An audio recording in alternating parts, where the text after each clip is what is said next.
application, which we hope will be funded. We just went in. We've actually broadened it. But the way we have really had the Birch overlap with the SCORE, this monthly seminar series where we have our SCORE investigators presenting their research, our pilot project people presenting their research, the Birch scholars and their mentors come. And so they actually get to see, and some of their mentors are from very different, we have somebody working in lupus, which is more, common in women than men, and so working on the neuropsychiatric sequelae of lupus in adolescents. So she's brought in a mentor from endocrinology, a mentor from pediatrics, who come now to our monthly meetings and give us incredible input into into the things that are being presented. So the SCORE investigators come, the Birch scholars come, the Birch mentors come. So now, as you can tell, we've got a larger and larger group now coming every year, a larger and larger group of people that now know each other across the campus and say hello, and that have, people are running assays for different people. I mean, it's really become a very active and interactive and productive group. We also have a monthly journal club.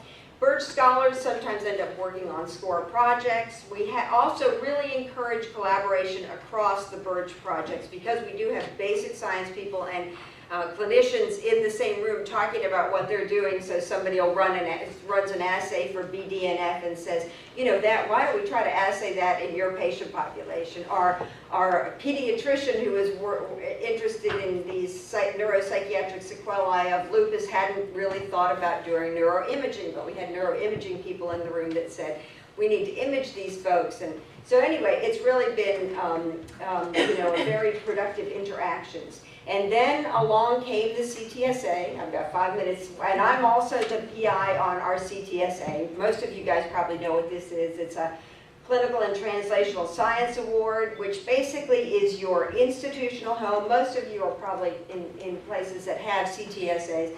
It's your institutional home for clinical and translational science. It's basically a very large NIH initiative that was that came about because of this idea that really things were not getting from the basic science laboratory into advances that really changed medicine and really improved the health of our nation quickly enough. And so the idea about CTSAs is that they will, basically strategically place resources in some of these areas where we've really had a bottleneck in terms of research getting from the bench to humans. And so they have, all CTSAs have multiple programs, including things like biomedical informatics. They all have a big focus on interdisciplinary, transdisciplinary research. They all have regulatory support, trial design, ethics. So there's a number of programs that they have. And basically, their overall mission is to facilitate clinical and translational research by providing research support services, research training, and improving access to research-related resources. So when you think about this, this program has a tremendous amount in common with any of the things that you may be trying to do in women's health, in either your education or your research efforts. Tremendous overlap gives really the opportunity to leverage these CTSA resources for program enhancement. And I think because I did lead both that initiative and our SCORE and Birch, I was able uniquely to see exactly all the places where I could fit my programs in and really get extra resources for my investigators and for my scholars. One of the things that our CTSA, and that CTSA usually has a lot of resources, both NIH as well as institutional resources poured into this, because it is for your entire campus. But every CTSA has its own K award built into it. It has to have a K award. And you can believe that your CTSA has developed a lot of programs that are designed to help their K awardees be successful, because if their K awardees aren't successful, they're not going to get refunded. And so there's no reason why those K awardee resources should not be available to your Birch awardees. There's absolutely no reason in the world. So you just need to figure out what they are and what they're doing. Ours, for instance, they started a K awardee club, which basically has monthly meetings for networking. You can request things like a STAR consultation where you bring your project in and you put in for the request for the consultation with an abstract of your project. They will bring in experts from across the campus at their expense and their trouble coordinating it to talk with you about the best approach to your project. CTSAs have their own pilot project program that is, usually there to fund interdisciplinary, transdisciplinary work. Ours has an annual mentorship retreat, again, in the interest of making their K awardees more successful. We have a K2R program so that those people who are in their K award trying to move into their first R01, they meet weekly, they go over their projects together and really have had a tremendous amount of success. Our people are involved in all of that. And then certainly one of the main things CTSAs provide is support for research corps and research navigation and regulatory support, bioethics support, all sorts of things. So that's one of the things I would just encourage people to do in general is find out everything that's going on in your CTSA, find out what things they're supporting, and make sure that you're getting your fair share, because a lot of that is just about awareness. And this is just sort of my graphic of it. I really think CTSA has tremendous amount of overlapping mission and resources that we should all be taking advantage of in terms of training and research support.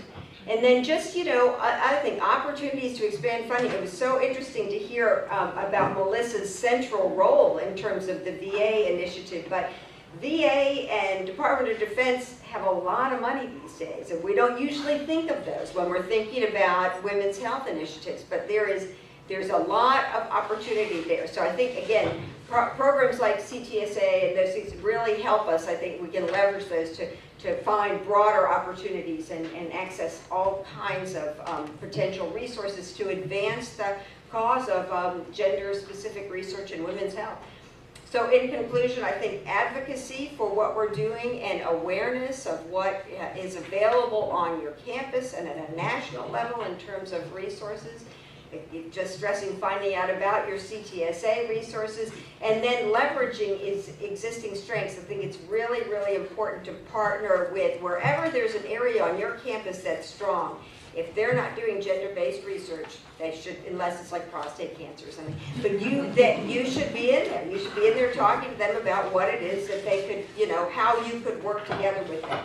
Again, that's been one of our strategies, is to recruit these seasoned investigators and persuade them to explore gender differences in whatever other areas they're in, and then certainly working across mentorship and training programs, because there's a lot of commonalities when you're trying to mentor and train people, regardless of the area that you're mentoring in. And I think with that, I'll finish, and so we can move on to discussion.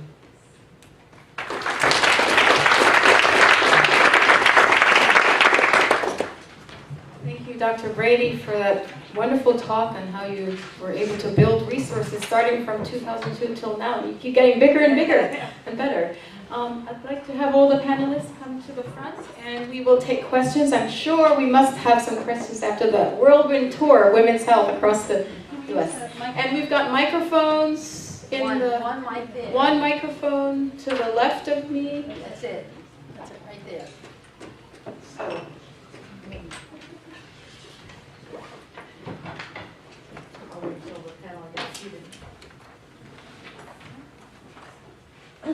Is it on? That mic on? There's no mic. Okay.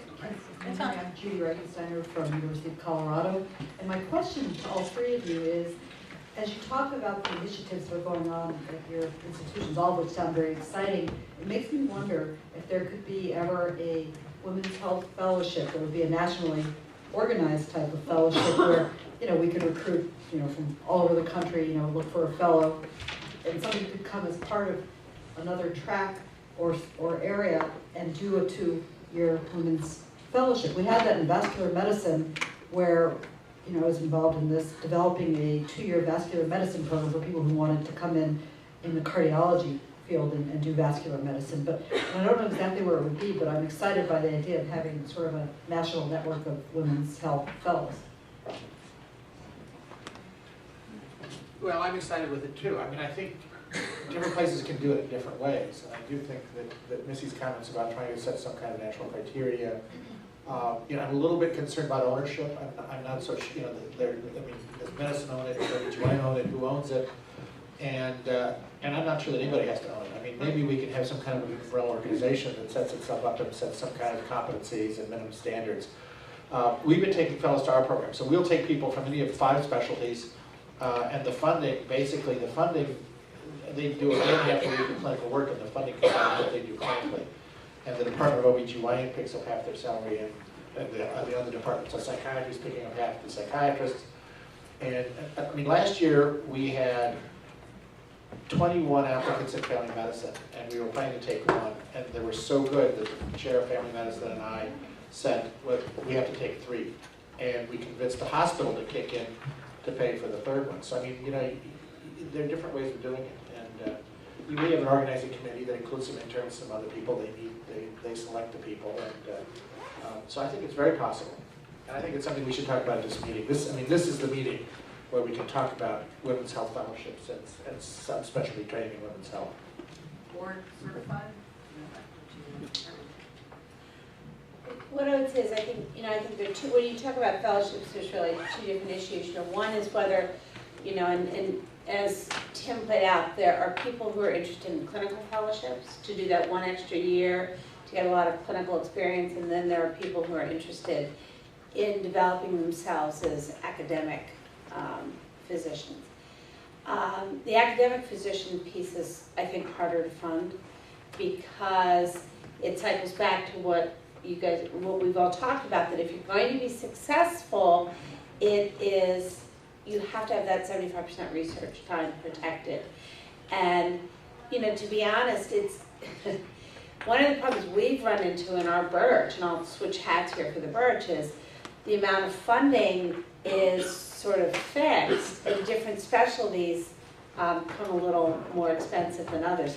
We have some social scientists, and we can fund them really easily. We've had a lot of trouble actually with some of our OB/GYN fellows because they're transplant surgeon. Yeah, well, and transplants, we have not had one of those yet, but they're it's very expensive, and to do enough clinical work to fund somebody, fellows are relatively easy because they don't expect to be funded. They expect to be at PGY whatever, although a transplant would be PGY, 27, yeah. So, but to fund faculty to get research skills, that's really hard. That's where the Birch and the SCORE and the worker have been so wonderful. And that's faculty, not fellows. I mean, it's the job of the clinical leaders. It's the job of the institution. I don't think it's not the fellow's job. I mean, we need to decide what we want to do as leaders who want to have a specialty develop a subspecialty of women's health. And then we need to figure out ways to fund it. Sometimes hospitals will fund it. One of our first research fellows was an internist who happened to be a gastroenterologist.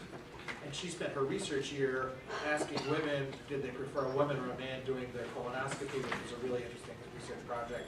And another research project looking at the practices of internists, OBGYNs, family physicians, referring for patients for colonoscopy. Really interesting research projects. Well, she was a PGY 7. It doesn't take much for a colonoscopist, endoscopist, gastroenterologist to cover her salary as a fellow. It's more difficult for an internist, as a general internist, or a general psychiatrist, or a general family physician. Anybody who's procedurally based can 1 day a week pay for their fellow's salary and protect their research time. The other part I want to play off on what Tim said is, I think one of the things that has really plagued women's health is the issue of ownership. Way back when, in the early days, when there was a move to try and get women's health certified as a specialty, that's where the ownership issues really played out. I think we are in a much better position now than we've been in many years as an interdisciplinary field. And I think some of the programs like the Birch and SCORE and the Worker and the CTSAs more recently have made that much less threatening, perhaps. but I do think that remains an issue. Well, I think, Susan, you might want to mention, but I mean, at this meeting, there's a formation of the American Academy of Women's Health Professionals. And I think that'll be a perfect opportunity to have a oversight body, maybe even an accrediting body for these kinds of activities. Absolutely.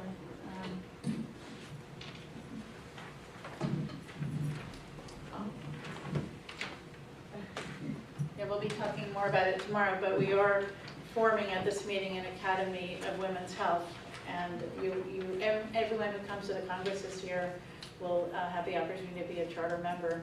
And it will be a group of interdisciplinary, international association of physicians, nurses, other health professionals who are interested in women's health, education, research, and practice. So I hope you all join, and that would certainly be an opportunity.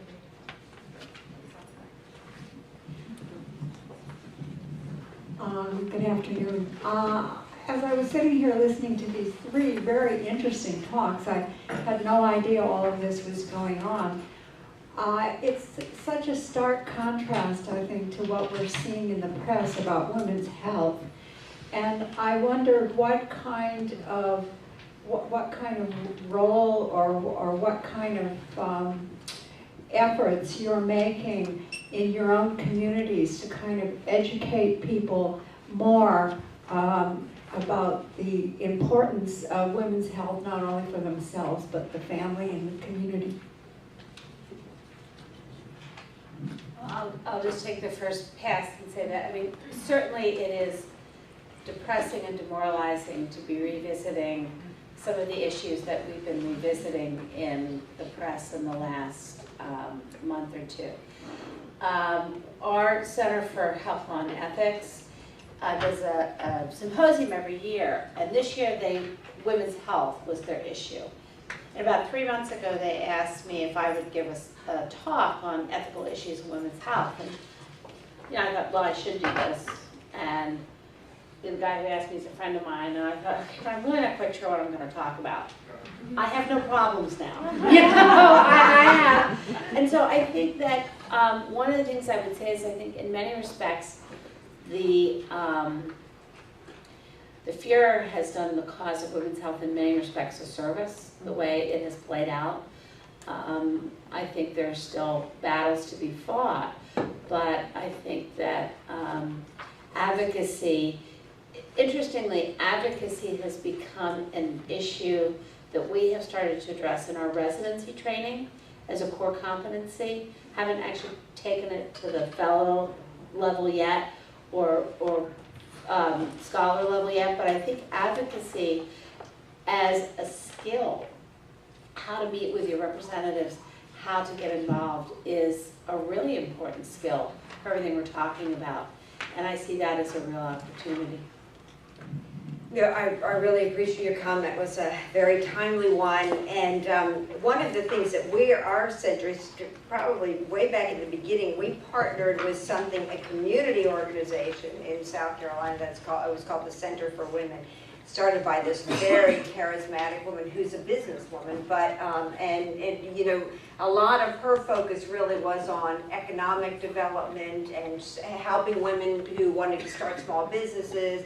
Then she moved into sort of more legislative. We have like the lowest number of women legislators. I mean, I'm from South Carolina, so it's like, yeah, there's a lot of work to be done there. But so we partnered with her and said, hey, you're doing great work. We'd like to be sort of the medical arm, and so one of the things that we've done over the last couple of years is we do a quarterly. It's for the community, but we'll talk about some sort of women's issue in a layperson, dialogue format. And it's been very well attended, but in terms of what you were just talking about, I feel like we're sort of preaching to the choir, because it's well attended by women and other people that are probably already very interested and sort of convinced the importance of women's health and dismayed by the current.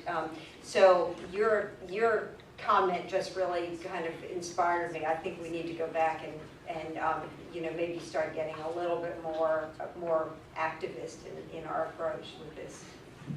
So we've spent a lot of time in the last few years talking across our educational programs about the importance not only of clinical training, research, and education, but also about leadership and advocacy. And we've been using leadership and advocacy training and talking about the fourth academic stool for a while. We have a program for sexual rights and reproductive justice now that's quite active and very involved in advocacy. And they'll be presenting a poster here this week. But, I think in terms of what's happening now, and I grew up in the 60s reading Our Bodies Ourselves like everybody in the room. I think what's interesting is that I think, first of all, there's a much larger critical mass of people who are interested in women's reproductive issues in 2012 than there was in 1960. Secondly, we've all been immunized. And the anamnestic response, I think, was extremely powerful. I mean, it didn't take long for a huge response from the people who are interested in women's reproductive health. And I think I think we are moving back. These are issues that have been revisited, but I think there's a huge number of people who are extremely well informed, who have been trained by these interdisciplinary programs, who are going to say, excuse me. And I think we've seen that response much more quickly than we ever would have had before. And I think this is a wonderful time for women's health. We have the real opportunity to be in the spotlight again and to demonstrate the evidence that we've been generating over the last 30 years to support women's health.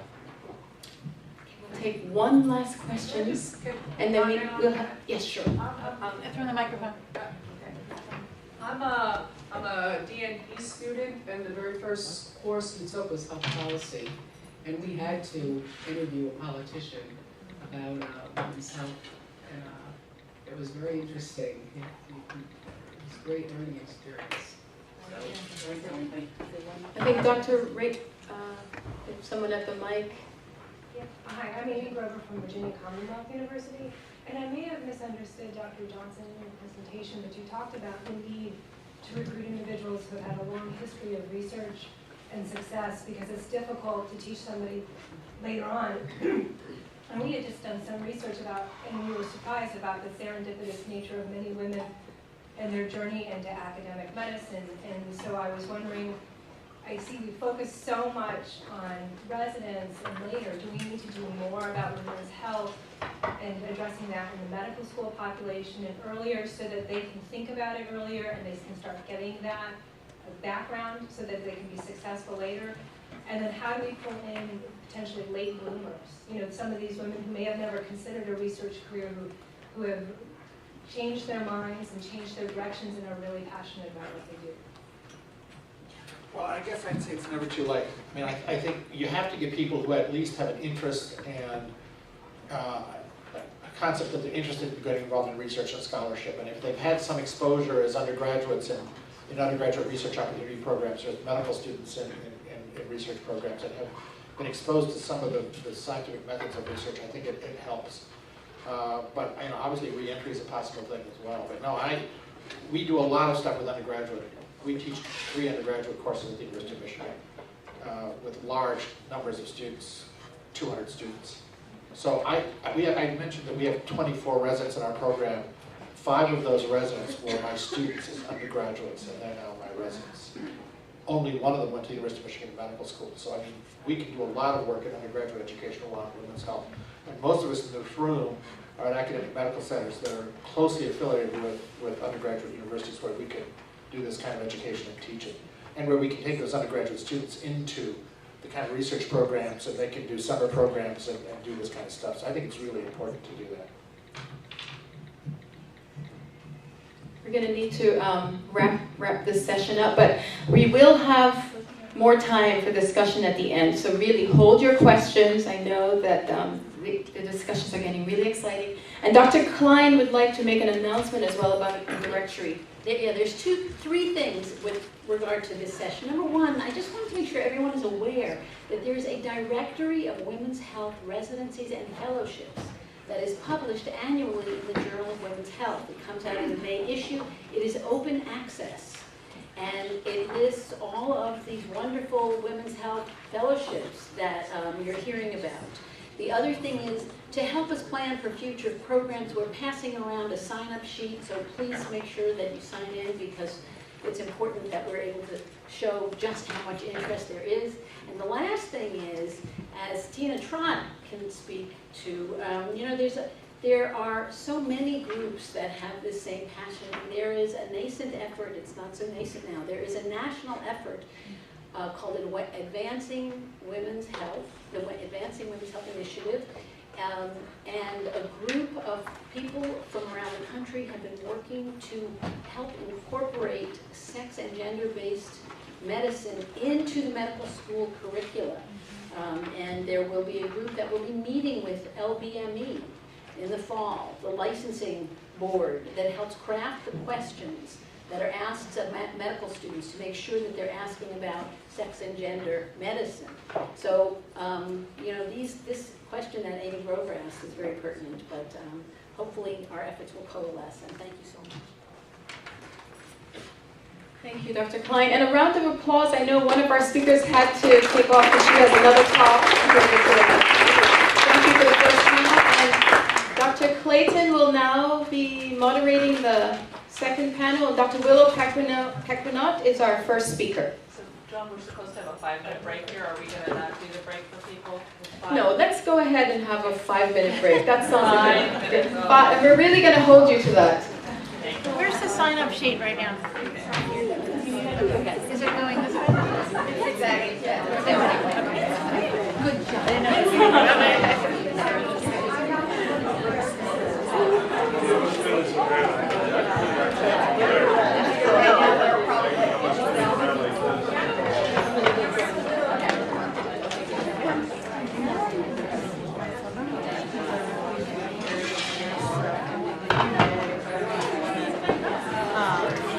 I was interested in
You did great, Karen. So we are just starting.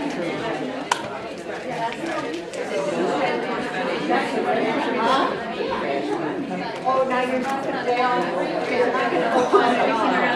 Yeah, it's right here.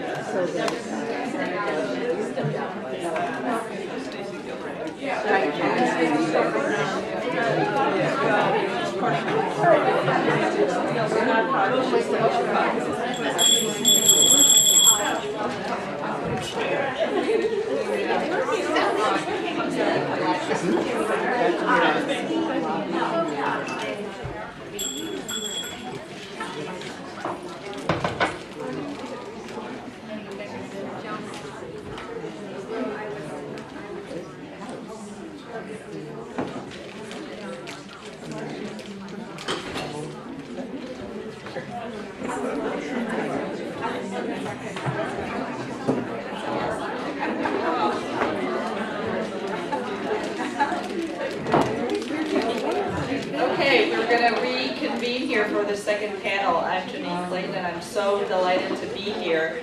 So I'd ask the folks that are milling about to try to find a seat.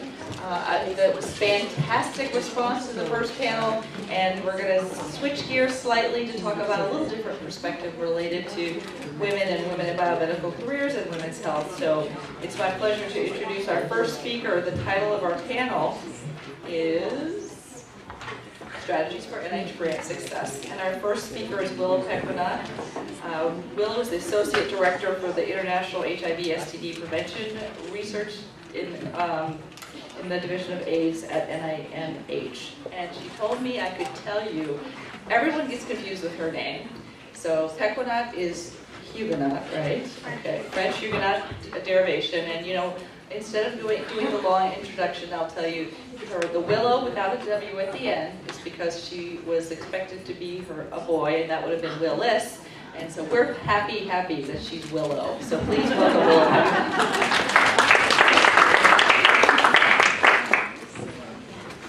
I just told Janine, those are the only two things I ever get asked about myself. I thank the conference organizers for inviting me back to speak again, because that means I must have said something that was useful last year, and so I hope I can repeat that. Last year with a colleague, I went to Howard University for over a 6-week period and did an hour-and-a-half grant writing session, grantsmanship session there. And at the end of the 6 weeks, my colleague and I felt that we had just scratched the surface. So with only 15 minutes, I'm going to give you my take-home message first, just to be sure I get that. And these, as I finish the talk, will mean more to you. But you need to develop your specific aims first. That really guides your application. Contact your project officer. When seeking TA, be sure you listen more than you talk. Keep your proposals on two pages until you have finished working out the logic. I have seen so many people who are beginning grant writers get lost in their words, and then they end up with an application that's inconsistent at the beginning with the end. Be patient and persistent, and do not rush back in with a revision. And the second thing, this is not a marketing talk, because as a federal employee, I don't get any royalties or anything. But this is a book on how to write a successful research grant application that was written by feds who are a part of the system and actually developed many of the guidelines, and experienced researchers who've been very successful. If you got a packet, there's a coupon 12. The coupon is in 12 if you want to order the book. I'm going to go through the first few things because this is just the overview of the talk, which also lays out for you some of the things that you will need to do as you develop your grant application. Now, the first thing that's important is the funding opportunity announcement. And there are two different kinds. There's the request for applications, which indicates that it's a very high program priority for the institutes that sign on to it. But there's only one receipt date. And it has a little advantage for you because the review group will all be focused on the topic of the grant applications that come in under this. But just because you find the funding opportunity after the RFA has closed, the institutes continue to be interested in those topics, so don't be discouraged. The other one is the program announcement, which is just a broader call to the field, and it's the receipt date is the 3 standing dates for that. In the case of AIDS, but everybody is different, it's September 7th, January 7th, and May 7th. Now here on this, it indicates how you can find out about these funding opportunity announcements. It's very user-friendly. You can search by topic and by mechanism and so forth. Even though we put out a call for things, it's still possible for you to come up with your own novel idea that doesn't really respond to any of the program announcements out there, although they're often very broad, so you can find one that you can wiggle into. But don't call your program officer and say, what RFAs do you have now? What are you funding? What are you interested in? We want to know what you're interested in. That's one of the ways that science moves forward. As I believe Missy said, you learn a lot at the bedside and in the clinic about what some of the important and emerging issues are that need to be attended to in research. Securing appropriate technical assistance, and if I convince you of nothing else this afternoon, it's that we are there, and it is our job to provide you with appropriate technical assistance to help you develop your application.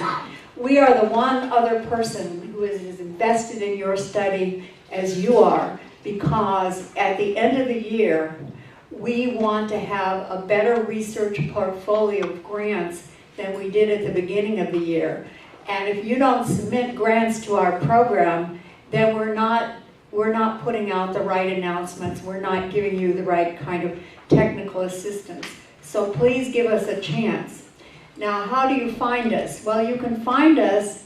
Every funding opportunity has program or project officers listed in the back. That's the person who helped write that. And that's the person you should definitely call, because they can be a lot of help to you. And if you call and they aren't helpful, move on, because if they're not helpful when you want to develop an application, they're not going to be helpful to you during the review, after the review procedure is over and you get your summary statement and you're wondering how you can fix your application so that it will get a better scientific score the next time. They're not going to help you there, and they're not going to help you during the process of conducting your research.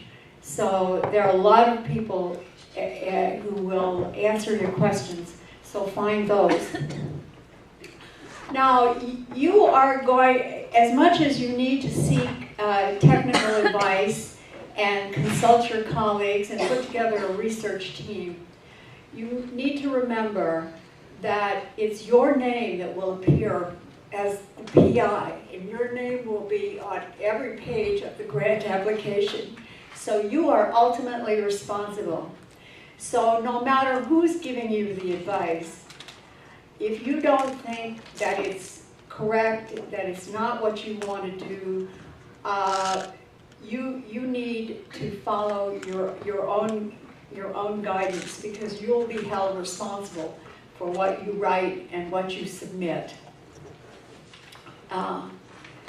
Now, a couple of people that you need to approach early, I feel, in this process, is your statistician. Get your statistician before you've worked out your design, because that person is going to tell you what the latest techniques are, so that you can kind of collect the data that will permit the statistician to help you analyze your data in the best possible way. The next person that you should get to know early is the person in the institutional grants office. That is the office that is actually going to submit your application. Now that it's an electronic process, that's the person that will push the send button. And you want that person rooting for you. And you should go early and indicate to them that you're intending to submit this application, and how do they want to work with you. Do they want updates? Do they want it a month in advance? Whatever, so that you can have that person as part of your team. Don't go running in an hour before it's due, because they won't be able to accommodate you. As I said, work out the logic. Keep it short. Keep it in bullet forms. Once you have worked out your application in bullet forms, and you know what your aims are, and what your hypotheses are, and what methods, and what your theoretical framework is, it will then be a lot easier to sit down and write a coherent application. The table of contents for a grant, if you look at it, it's quite long. The grant itself probably ends up being about 100 pages, somewhere around that, because there are a lot of pieces of the application that are required, but are not really part of what we call the PHS 398. That is the designed research study itself. That's only about 12 pages, depending on what mechanism you're applying to. So when we talk about writing the research grant, remember, we focus on those 12 pages, but there are a lot of other parts to the grant, and you need to have somebody on your team or in your office who can help you negotiate all those technical complexities. The outline for the specific research plan that is part of the that's part of the 12 pages are just specific aims, background and significance, preliminary studies, research design and methods, human subjects, and the specific aims, I think, are the most critical part. You know, you should have, depending on how seasoned you are as an investigator and how complex your study is, 3 to 5 specific aims. But usually if you're a new investigator, 3 is about all you can handle.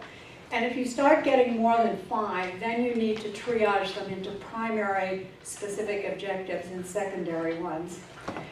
The specific aims organize your application. In each section, you should discuss things in the same order that the specific aims are laid out. Background and significance. This is a really important part. This is the only place you can be emotional in your application. You have to grab those reviewers, and so that they feel your problem is really critical and really important. And if you don't conduct this study, there's a whole group of people who will really suffer because there aren't evidence-based programs for them. So it's an important point. In the rest of it, you need to be highly technical, no adjectives, no adverbs, and the rest of it, no emotional. The preliminary studies, they don't care what you've done in your life. All they want is the studies that relate to the application you're preparing and what you learned from conducting that study that relates to how you will conduct this study. That's all they want. Don't just throw in everything thinking it makes you look more productive. It just makes you look confused. Then, of course, the research design and method. That's extremely important. You know, grantsmanship is necessary but not sufficient. If you don't have a good research plan, there's no way that the review is going to go well for you. So, and be sure that this is all very coherent and your plan follows from your specific aims and that the methods are appropriate for what you're doing. Human subjects research, I've been given the 2-minute warning, so I move on here because the game's about over. The specific aims are really critical because they provide the reviewer kind of with a roadmap. They can read your specific aims. I can read your specific aims, and I know exactly where you are in your thinking. And the specific aims tell the reviewer, oh, this is going to be a clinical trial, a randomized clinical trial. There's going to be a control group. Or it indicates to them, oh, this is a qualitative study. This person is just beginning to explore this study. So it tells the reviewer what kinds of parts of the study they're going to be. Yeah, we've done that. All right, those are all clear. A research team is really critical. And I advise people to develop a grid. Look at your study and decide what kind of expertise you need along the top. And then along the side, list the colleagues that you want to put on your team. And then put a check mark for everything that they have expertise in, just to be sure that you're covering all the expertise that you're needed. You don't know how many times we get applications and we get the summary statement back and someone says, well, you don't have X, Y, or Z expertise. There's no way you can do this study. Let's see. Be careful about loading your study up with too many people. And their consultants can play a very important role. But you should use consultants carefully. You know, sometimes you want a consultant for a week in the beginning to help you design your intervention. And then you might want a measurement person to come in after you've collected all the data to help you understand what the scores on these tests mean given your study population and data. And my time is up, so I thank you very much. And you have my phone number, and please take me up on my offer to answer your questions. And if you didn't get a package, just send me a little note, and I'll try and get you one. And I think the rest of my talk, while it won't have my melodious voice, is self-explanatory.